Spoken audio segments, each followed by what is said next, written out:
Hello students, आज हम पढ़ेंगे components and function of human blood. तो जो ह्यूमन ब्लड है उसके मेन दो कंपोनेंट हैं। फर्स्ट कंपोनेंट जो है हमारा वो है हमारा ब्लड प्लाज्मा, और जो हमारा सेकंड कंपोनेंट है वो है ब्लड कॉर्पसल्स। ब्लड कॉर्पसल्स को हम ब्लड सेल भी बोल देते हैं। अब जो हमारा ब्लड प्लाज्मा है, अगर इसकी हम बात करें तो ये हमारे टोटल ब्लड का 55 to 60% है, और जो हमारा ब्लड कॉर्पसल है वो हमारे टोटल ब्लड का 40 to 45% है। अगर मैं हमारे ब्लड प्लाज्मा की बात करूँ तो हमारे ब्लड में क्या है, मेनली ब्लड प्लाज्मा है और ब्लड कॉर्पसल्स है। ब्लड कॉर्पसल्स और ब्लड सेल्स है वो हमारे ब्लड प्लाज्मा में क्या करते हैं, प्रेजेंट होते हैं। मतलब कि एक तरह का बोल सकते हैं कि ये हमारे ब्लड प्लाज्मा में फ्लोट करते हैं जो ब्लड सेल्स होते हैं। अगर मैं ब्लड प्लाज्मा की कंस्टेंट की बात करूँ तो ब्लड प्लाज्मा में हमारे पास क्या होते हैं, हमारे पास होते हैं कुछ प्रोटीन्स, कुछ मिनरल। मेनली हमारे ब्लड प्लाज्मा में होता है वाटर। तो अगर मैं वाटर की बात करूँ तो हमारे ब्लड प्लाज्मा जो होता है उसमें 90 to 92% हमारा वाटर होता है। कुछ हमारे पास इनऑर्गेनिक सॉल्ट्स होते हैं, साथ में इनऑर्गेनिक सॉल्ट्स होते हैं वो 1 to 2% होते हैं, और कुछ हमारे पास अदर ऑर्गेनिक कंपाउंड्स होते हैं। अगर मैं प्रोटीन्स की बात करूँ तो मेनली हमारे ब्लड प्लाज्मा में 3 प्रोटीन प्रेजेंट होते हैं। First one is the albumin, second one is the fibrinogen, and the third one is the globulin. जो हमारा एल्बुमिन जो हमारा प्रोटीन है उसका मेन फंक्शन होता है हमारी जो ब्लड में है उसमें ऑस्मोटिक प्रेशर को मेंटेन करना। और फिब्रिनोजन जो है ये एक ब्लड क्लॉटिंग प्रोटीन है। ब्लड क्लॉटिंग से आप समझते हैं, ब्लड क्लॉटिंग का मतलब होता है कि ब्लड को क्लॉट करना, मतलब कि ब्लड के धब्बे बनना। ये तभी काम होता है जब हमारे बॉडी में कोई इंजरी होती है, जब कोई कट लग जाता है। Then third one is the globulin which is a antibody formation protein. As we know antibodies हमारी बॉडी में तभी बनती है जब कोई एंटीजन प्रेजेंट हो, और antigen is a foreign particle. अगर मैं फंक्शंस की बात करूँ ब्लड प्लाज्मा की तो उसके बहुत ज़्यादा फंक्शन है। सबसे पहला तो मेन फंक्शन जो है इसका है वो ट्रांसपोर्टेशन। ट्रांसपोर्टेशन से क्या मतलब है कि देखो जो हमारा ब्लड प्लाज्मा है, जैसे ट्रांसपोर्ट में हमारा हो गया food component like glucose, amino acid हो गए, फैटी एसिड्स हो गए, विटामिन्स हो गए। हमें पता है कि ग्लूकोज या तो हम डायरेक्टली कंज्यूम करते हैं, जैसे कि कुछ भी हो सकता है, जैसे ग्लूकोज हम नॉर्मल प्रोडक्ट होता है, या कई बार होता है हम जैसे कि फूड कंज्यूम करते हैं कार्बोहाइड्रेट्स, तो उनका जो ब्रेक डाउन होता है हमारी बॉडी में जब डाइजेशन होती है तो वो किस में कन्वर्ट होते हैं, वो ग्लूकोज में कन्वर्ट करते हैं। और glucose is a simplest sugar monosaccharides होता है जो ईजिली हमारी बॉडी में डिफ्यूज़ आउट हो जाता है और हमारे ब्लड में एब्जॉर्ब हो जाता है। और हमें पता है glucose is the main source of our energy, कि ये हमारी बॉडी में एनर्जी का मेन सोर्स होता है, जो आगे ग्लाइकोलाइसिस वगैरह प्रोसेस होते हैं उसके थ्रू ये हमें ATP प्रोड्यूस करवाता है। देन उसके बाद अगर बात की जाए तो अमाइनो एसिड हमें पता है कहाँ से, जब प्रोटीन की ब्रेक डाउन होगी तो हमारे पास अमाइनो एसिड बनते हैं, और अमाइनो एसिड भी डायरेक्टली हमारे बॉडी में एब्जॉर्ब हो जाते हैं। देन उसके बाद फैटी एसिड्स, जो हमारे पास फैट्स होते हैं उनमें ब्रेक डाउन होकर हमारे पास क्या बनते हैं, फैटी एसिड्स बनते हैं, ग्लिसरॉल बनते हैं। देन उसके बाद हमारे पास आते हैं कुछ विटामिन्स तो डायरेक्टली हमारी बॉडी में एब्जॉर्ब हो जाते हैं। सो ये इन सभी चीज़ों का ट्रांसपोर्ट करने में हमारे पास कौन हेल्प करता है, हमारा ब्लड प्लाज्मा हमारे जो होता है एक्सक्रीशन में भी बहुत ज़्यादा इंपॉर्टेंट रोल प्ले करता है।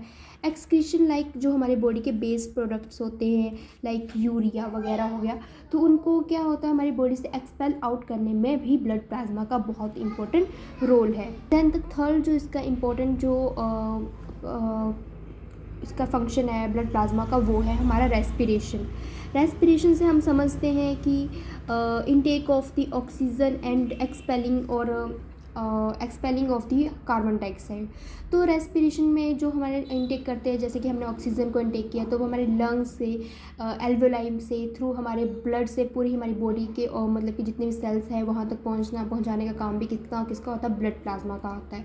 और हमारी बॉडी में जो बेस प्रोडक्ट होता है कार्बन डाइऑक्साइड, वो हमारे ब्लड के बॉडी के सेल से हमारे लंग्स तक कौन पहुँचाता है, ब्लड ही पहुँचाता है, ब्लड प्लाज्मा ही पहुँच जाता है, ताकि कार्बन डाइऑक्साइड जो है वो एक्सपेल आउट हो सके हमारी बॉडी से।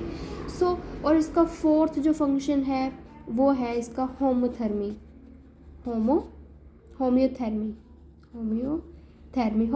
का मतलब होता है कि ये हमारी बॉडी में क्या करता है, कांस्टेंट मतलब कि बॉडी हीट को प्रोवाइड करता है। जैसे कि अगर हमारे पास मसल हो गया, हमारे कोई भी ग्लैंड्स हो गए, वहाँ पर जो हीट प्रोड्यूस होती है उसको ये क्या करता है, पूरे ऑर्गन्स तक क्या करता है, पहुँचाने का काम करता है।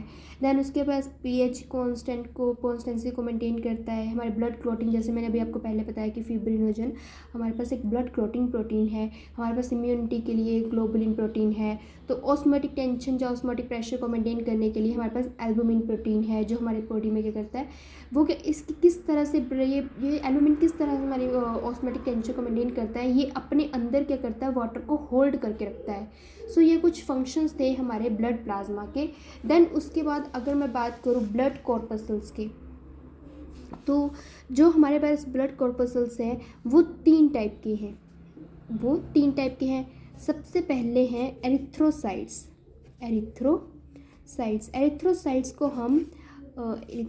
को हम आरबीसी भी बोलते हैं, रेड ब्लड सेल्स भी बोलते हैं। दूसरा जो है हमारे पास वो है ल्यूकोसाइट्स को हम वाइट ब्लड सेल्स भी बोलते हैं। और ये वाइट ब्लड सेल्स की आगे दो फर्दर जो मेन कंपोनेंट है वो है ये फर्दर डिवाइड है ग्रैनुलोसाइट्स में, और ए ग्रैनुलोसाइट्स में फर्दर डिवाइडेड है। ग्रैनुलोसाइट्स मतलब क्या है कि इनके जो साइटोप्लाज्म है उसमें क्या होगा, ग्रैन्यूल्स प्रेजेंट होंगे। और जो ए ग्रैनुलोसाइट्स है मतलब कि इनके जो साइटोप्लाज्म है उसमें ग्रैन्यूल्स प्रेजेंट नहीं होंगे। उसके बेसिस पर इनको दो पार्ट्स में डिवाइड कर दिया गया है WBC को, ग्रैनुलोसाइट्स और ए ग्रैनुलोसाइट्स। अगर मैं साइटोप्लाज्मिक ग्रैन्यूल्स के बेसिस अगर ग्रैनुलोसाइट्स को देखा जाए तो ग्रैनुलोसाइट्स आगे फर्दर तीन टाइप के हैं। एक है इओसिनोफिल्स, एक है बेसियोफिल्स, और थर्ड वन है हमारे पास न्यूट्रोफिल्स। जो न्यूट्रोफिल्स है इनका बहुत इंपॉर्टेंट रोल है हमारी बॉडी में। ये जो है ये इनको फैगोसाइट्स, इनका फंक्शन क्या होता है, फैगोसाइटिक फंक्शन होता है। मतलब कि हमारे बॉडी में जो भी फॉरेन पार्टिकल्स जो भी आते हैं उनको इनगल्फ करने में न्यूट्रोफिल्स का बहुत इंपॉर्टेंट रोल होता है। और इसको हम शॉक ट्रोप्स, इनके इसी फंक्शन की वजह से हम इसको शॉक ट्रोप्स भी बोलते हैं। ठीक है, तो ये इनका न्यूट्रोफिल्स होते हैं, ये इनका एक और बड़ा इंपॉर्टेंट फंक्शन है इन सेक्स डिटर्मिनेशन। बिकॉज जो इसके जो न्यूट्रोफिल्स होते हैं, इसका जो न्यूक्लियस होता है, इनका जो न्यूक्लियस होता है वो लोब्ड होता है।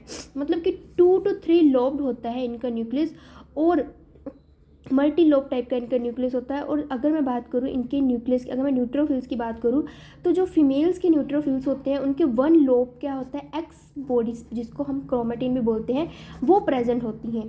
और ये जो एक्स बॉडी होंगी सिर्फ और सिर्फ फीमेल्स के न्यूट्रोफिल्स के एक न्यूक्लियर लोब के ऊपर प्रेजेंट होंगी, बाकी मेल्स के न्यूट्रोफिल्स में नहीं प्रेजेंट होती। इसलिए इसका मेन फंक्शन है सेक्स डिटर्मिनेशन में भी इसका मेन फंक्शन, बाकी ये फैगोसिटिक तो नेचर का है ही है। और न्यूट्रोफिल्स जो इसको इसलिए बोला है बिकॉज ये स्टेन हो सकता है both basic as well as acidic dye. मतलब कि अगर मैं इसको एसिडिक डाई से करूँ तब भी ये स्टेन हो सकता है और बेसिक डाई से भी स्टेन हो सकता है, इसलिए इसको न्यूट्रोफिल्स बोलते हैं। और जो बेसियोफिल्स हैं ये हमेशा बेसिक डाई से ही जो होंगे वो स्टेन होंगे, और इओसिनोफिल्स जो होंगे वो हमेशा एसिडिक डाई से ही स्टेन होते हैं। और जो इओसिनोफिल्स का जो मेन फंक्शन है ये कब वर्क करती हैं, जब हमारी बॉडी में कोई भी एलर्जिक रिएक्शंस होती हैं उस टाइम ये इओसिनोफिल्स जो होती है हमारी बॉडी में सिक्रेट होती हैं। तो ये जो इनका नंबर मतलब कि हमारी बॉडी में इंक्रीज़ हो जाता है। तो इओसिनोफिल्स जैसे कोई भी एलर्जिक रिएक्शन होगी नॉर्मल जो होती है, अस्थमा हो गया, हे फीवर हो गया, तो ये नॉर्मल हमारे पास क्या है, एलर्जिक रिएक्शंस है। और जो हमारा बेसियोफिल्स है इसका फंक्शन है एंटीकोगुलेंट का। मतलब कि एंटीकोगुलेंट्स क्या होते हैं, जो क्या करते हैं, ब्लड क्लॉटिंग को प्रिवेंट करते हैं। और मेन एंटीकोगुलेंट क्या है, हेपेरिन एंड हिस्टामिन। तो ये आपने याद रखना है कि बेसियोफिल्स का मेन फंक्शन एंटीकोगुलेंट्स में है, इओसिनोफिल्स का एलर्जिक रिएक्शन में है, और न्यूट्रोफिल्स का फैगोसिटिक इन नेचर है। देन उसके बाद अगर मैं ए ग्रैनुलोसाइट्स की बात करूँ तो जो हमारे पास ए ग्रैनुलोसाइट्स होते हैं वो भी फर्दर 2 टाइप के होते हैं। तो जो ये 2 टाइप के कौन कौन से हैं, फर्स्ट टाइप का है ए ग्रैनुलोसाइट्स हमारे पास मोनोसाइट्स, और सेकंड वन है हमारे पास लिम्फोसाइट्स। जो लिम्फोसाइट्स हैं वो हमें पता है 2 टाइप के होते हैं, B lymphocytes and the second one is the lymphocytes and the second one is the T lymphocytes. Okay. और जो हमारे पास मोनोसाइट्स है ये जो होते हैं ये भी इनका फंक्शन भी फैगोसाइटिक इन नेचर होता है, और इनका जो न्यूक्लियस होता है वो किडनी शेप का होता है। ये याद रखनी है आपने बात कि इनका जो न्यूक्लियस होता है वो किडनी शेप का होता है। बाकी बी लिम्फोसाइट्स होते हैं इनका मेन फंक्शन होता है एंटीबॉडी फॉर्मेशन का, और जो ये टी लिम्फोसाइट्स होते हैं इनका मेन फंक्शन होता है किलिंग, मतलब कि ये बहुत जो टी लिम्फोसाइट्स है बहुत टाइप के होते हैं, जैसे कि टी किलर सेल्स हो गए, टी हेल्पर सेल्स हो गए, मेमोरी सेल्स हो गए, ठीक है। तो ये बहुत सारे टाइप के होते हैं, ठीक है, टी लिम्फोसाइट्स। तो इनमें जो टी किलर सेल होते हैं ये किल करते हैं एंटीजन को, जो भी हमारी बॉडी में फॉरेन पार्टिकल आ गया है उसको किल करने में कौन से सेल हेल्प करते हैं, टी किलर सेल। और जो मैंने आपको बताया टी हेल्पर सेल ये हेल्प करते हैं, ये एक्टिवेट करते हैं या स्टिमुलेट करते हैं बी लिम्फोसाइट्स को टू सिक्रीट एंटीबॉडी, और ये एंटीबॉडी किसके अगेंस्ट होती है, इन एंटीजन्स के अगेंस्ट होती है, ठीक है। सो ये all about our granulocytes as well as agranulocytes, ठीक है। अब मैंने थर्ड की बात की थी, तो थर्ड हमारे पास एक एरिथ्रोसाइट्स हो गए थे, दूसरे हमारे पास लिकोसाइट्स हो गए थे, और थर्ड जो है वो है blood platelets, very very important, blood platelets, ठीक है। तो जो ब्लड प्लेटलेट्स जो हैं वो एक स्मॉलेस्ट साइज़ के ब्लड कॉर्पसल्स हैं। जो हमारे पास ब्लड प्लेटलेट्स हैं वो बहुत ही स्मॉलेस्ट टाइप की हमारे पास ब्लड कॉर्पसल्स हैं, स्मॉलेस्ट साइज़ की ब्लड कॉर्पसल्स हैं। और इनके बारे में एक क्वेश्चन आ जाता है बहुत, मतलब कि काफ़ी ज़्यादा क्वेश्चन पूछे जाने वाला क्वेश्चन है कि जो ब्लड प्लेटलेट्स है वो कहाँ से बनती हैं। ये जो होती है ये हमारे रेड बोन मैरो में हमारे पास जो mega karyocytes red bone marrow में हमारे पास जो मेगा कैरियोसाइट्स जो सेल होते हैं, मेगा कैरियोसाइट्स सेल्स होते हैं, उनकी साइटोप्लाज्मिक जो फ्रेगमेंट्स की वजह साइटोप्लाज्मिक जो फ्रेगमेंट्स होते हैं उनको हम जो है ब्लड प्लेटलेट्स बोलते हैं। और इनका भी मेन जो फंक्शन है इनको, और ब्लड प्लेटलेट्स को हम थ्रोम्बोसाइट्स भी बोलते हैं, और अगर हमारी बॉडी में ब्लड प्लेटलेट्स का नंबर इंक्रीज़ हो रहा है, अगर इनका नंबर इंक्रीज़ हो रहा है तो उसको हम बोलते हैं थ्रोम्बोसाइटोसिस।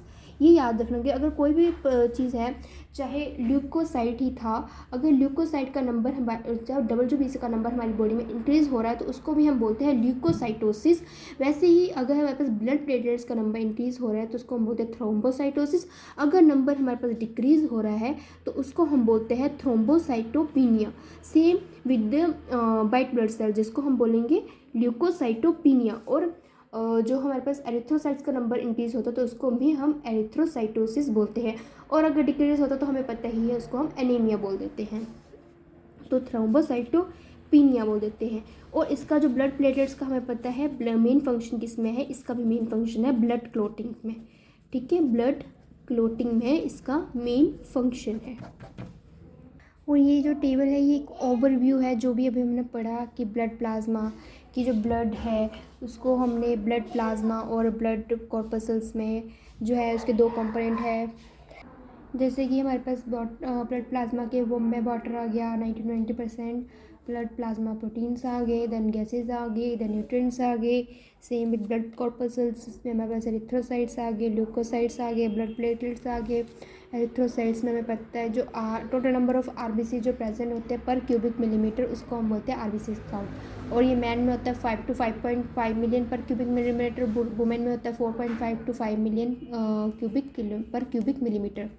देन उसके ल्यूकोसाइट्स में हमने बात की थी ग्रैनुलोसाइट्स और ग्रैनुलोसाइट 2 टाइप के होते हैं, उसके आगे फर्दर टाइप्स हैं। देन उसके बाद ब्लड प्लेटलेट्स जो होते हैं उसमें फॉर्म फ्रॉम मेगा कैरियोसाइट और फ्रॉम रेड बोन मैरो में बनते हैं। सो ये जो है आप स्क्रीन शॉट ले सकते हो इसका। So this is all about today, thank you.